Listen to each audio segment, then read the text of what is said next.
Stop selling products that aren't proven to sell on Etsy. This is the single and biggest mistake that I see so many sellers and e-commerce owners do, is that they spend so much time making a product. They put so much passion, so much energy into creating a product that's so awesome and they're so proud of, and they list it, and they spend all this time optimizing the listing and optimizing the images, and they list it, and then they hope and pray that people come and buy it. And sure enough, they don't.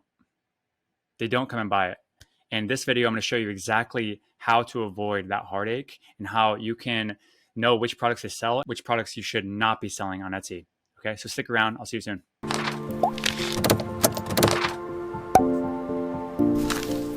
Okay, so we're sharing screen here. We're going to go ahead and type in just random niche. Let's say shirts. And we're going to go ahead and just search this. It's kind of contrary to what we normally do. Instead of finding products that we want to sell and products that we should be listing on our Etsy shop, we're going to be finding products that we should absolutely stay away from, just for training purposes, just so you know that, don't waste time on products that are not selling. So I just typed in shirts here. Analytics. Go ahead and sort by estimated monthly revenue. So normally we sort by highest to least, right? If we want to find the best products to sell on Etsy, we want to look for high revenue products, and you're going to find a bunch of high revenue products in here for the shirts keyword. And that's awesome. But what about products that we don't want to list, right? We want to stay away from. So let's just go ahead and do the other way. Estimated monthly revenue. Let's sort by least to greatest. Now, these are products, I guess, let's take a look at them. I don't look at these very often because I'm not interested in making them, but for training purposes, let's take a look. So this is a $2 price point, brand new listing, right? And here are the tags, and it's got $0 in estimated monthly revenue per month, right? So in my world, in my head, I'm not going to be listing a product like this. I'm not going to be even attacking this kind of niche. I understand, there's a couple of reasons why we don't want to list a product like this. $0 in revenue. There's nobody proven to actually buy and want this item. So why would we go and make this item and then go and list it and, expect any different results? Very likely we're going to get the same results, okay? The market just doesn't want it, or at least there's not enough data to validate that the market wants it, okay? Step 2, listing age. All right, it's a brand new listing. It's 0 months old. So it's brand new. So that's the reason why it has no sales. And for me, it's a big risk to just go ahead and see a brand new listing and say, oh, wow, that's an interesting listing. I can make that. And then go and make something similar to it and expect it to sell for me. It doesn't have any validation. There's no data proving that this product will sell for me either. So those are two things, right? Low revenue, low listing age. Okay. I will mention one thing, that the listing is not very good, right? So if this was a high listing age, maybe 1 year, and it's got 0 revenue or very low revenue, but the listing is very poor, then that might be an opportunity for you to actually make a similar listing and actually just make it better, right? Make the listing way better, obviously center the image, make it a nice image.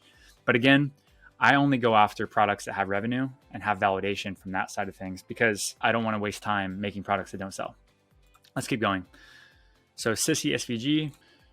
Okay, this is interesting, right? This seems like a nice photo, nice SVG. It's got, again, no revenue and a brand new listing, 0 months old. For me, I'm not making this product yet. Now, I might favorite it and then watch it, over the next 3 months. And if it starts to pick up steam, then I'm saying, okay, well, maybe it's worth my time now to go and make a few variations of this specific quote or this sissy, right? You can change the font, make it your own listing and all that good stuff. But at the end of the day, I'm not going to make this item, right away, because just simply these data points, right? 0 sales and listing age is new. Let's keep going.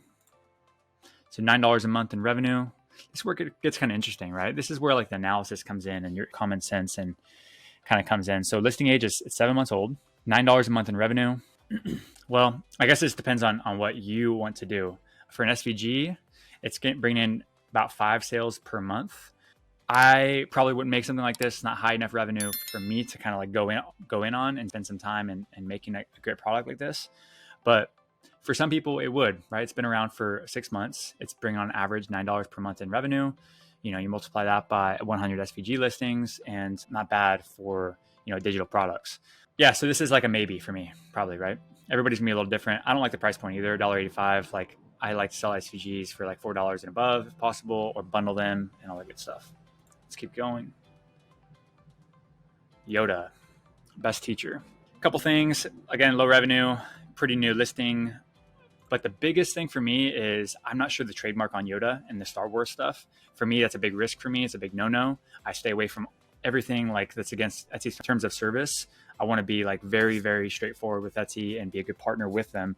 So therefore, I'm probably going to just stay away from like name brand stuff like Yoda. I've heard some horror stories. So for me, it's not worth the risk for $1.50, right? Or $9 per month. Not worth the risk for getting my account shut down. Let's keep going. Tearaway SVG. Okay, this is interesting. $11 per month in revenue. It's been around for almost 3 years. Like for me, this is a pretty good listing to consider. I don't love the revenue, but it is proving to have revenue. That's good. It's also been around for a little bit of time, and it's consistently doing about $11 per month in revenue according to EverBee, and that's a good sign for me. So this is like a maybe is also. It's probably a little bit higher on the priorities list, so I would favorite that and yeah, continue. And I wouldn't copy this listing by any means. I would just make it my own, but I would use a similar type of keywords, tearaway. I'd use that same idea to make a cool listing. Kid size, 100 days, $12 price point, 1 sale per month. Okay, so this is a shirt, looks like print on demand, very likely. It's a brand new listing, bringing in approximately 1 sale per month, about $12. I'm not gonna make this. This is a waste of time at the moment, at least until I watch it for another 3 or 4 months, and then I'll consider making it. Pass. This is a pre-order peace love. Okay, it's kind of a cool design. I like it. It's a brand new listing, and I don't go after brand new listings because I want long-term products. Keep going. T-shirt outline. Cool. 6 months old. $26 a month in revenue. Maybe I'll buy this. Maybe I'll make something like this, I guess. Quite sure what it is really, but I would consider it maybe. But just because it's 6 month old and it's bringing in $20 a month in revenue. If it's digital, it's like, okay, maybe. Yeah, let's look at something else now. And let's go to mugs. We just recently did a video on mugs. And again, we're going to just use the EverBee analytics and find products that we should not be listing. Okay, so here we are. We're going to sort by monthly revenue. Again, we're going to go lowest to highest instead of highest to lowest. And we're going to find products that we shouldn't be focusing on. So this one is a Serenity Mug, $16 price point. It's a brand new listing, so that's why it's getting very little data and it's getting no sales at the moment. But it is a cool, kind of a cute, quote or whatever you want to call it, wording on it. It's a brand new listing, so it's not proof to me that I should spend time to make a product like this. So I'll pass on this. Coffee cup mug. It's $1.21, so it looks like it's just the mock-up, it looks like. For me, the price point is just so low, so I'm not interested in that. I'm not interested in $4 a month in revenue. And I see what they're doing kind of, I think, mock-up, but it's just not interesting to me. So I'm going to pass personally, mostly because revenue and price. Mug template bundle for $1.29. Again, just don't like the price, don't like the listing age. It's not really that old and it's not bringing that much money a month in revenue. Maybe if I could list it, if I can make something like this, make it a little better, put some bonuses in there and maybe make it for like $12, maybe it's a little more interesting. Proof that people are buying it, 13 sales per month. So now if I can make something like way better and sell it for $12, then that might make sense. Let's keep going. And all right, you probably hear my son in the background driving around his Jeep that he got for Christmas. So we're going to type in necklace. I'm going to go ahead and search this. Again, we're going to find products that we should not be selling. So I'm going to click on analytics, EverBee, and let the data load up. Okay, so we're going to go ahead and sort by monthly revenue from lowest to highest. So the lowest items first. And let's just start looking at some items that we should not be selling and give some reasons why. So it's been around, this listing's been around for almost 5 years. That's awesome. It is bringing in $180 in revenue per month. And it looks like it's a $3 price point. I'm not sure how they make money at that. Looks like a physical product. Maybe they charge a bunch for shipping. Yeah, if I'm a jewelry maker, I'm not interested in this price point. So I'm not even gonna waste my time on something like this. So pass. Initial heart, let's look at this. $400 a month in revenue. 8 months old. Okay, not bad. I mean, this is actually a product I would consider adding. Oh, it's an $8 price point again. It just seems kind of low for the jewelry niche. I mean, if you sell jewelry and you can make those margins work, then that's great. But I feel like I feel better about selling products at a higher price point. So I don't want to compete on price. I want high quality products coming out of my shop. That's kind of the customers that we would be targeting. So I'm going to pass on that one also.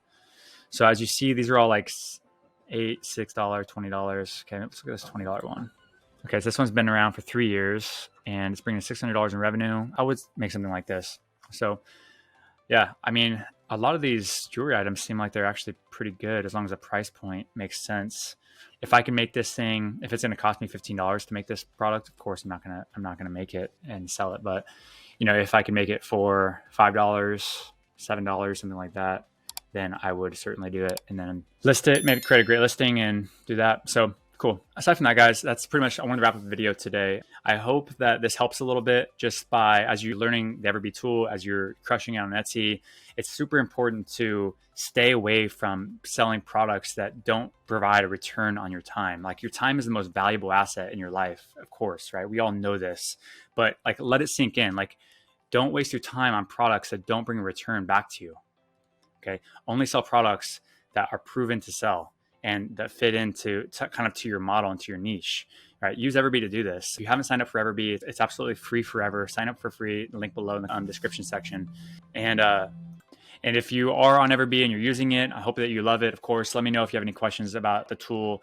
And you know, if you're on the hobby plan, which is our free plan, that's amazing. If you want to upgrade to the pro plan, which is $7.99 a month, then do that. And if you'd like to have unlimited data, basically pull no limits on anything, just obviously have to upgrade to the growth plan, and we would be great to have you there too. So awesome, guys. I hope this video helps a little bit. Please like, subscribe, comment down below as always, and I will talk to you soon. See ya. Again, EverBee is the best product research tool there is. It's incredibly powerful for figuring out which products to sell on Etsy, which ones you shouldn't sell, which are going to be profitable, which aren't. And there is a free forever plan. So there's 0 credit card required, 0 risk. So sign up in the link in the description below. It's 100% free to join, and I look forward to seeing you guys there.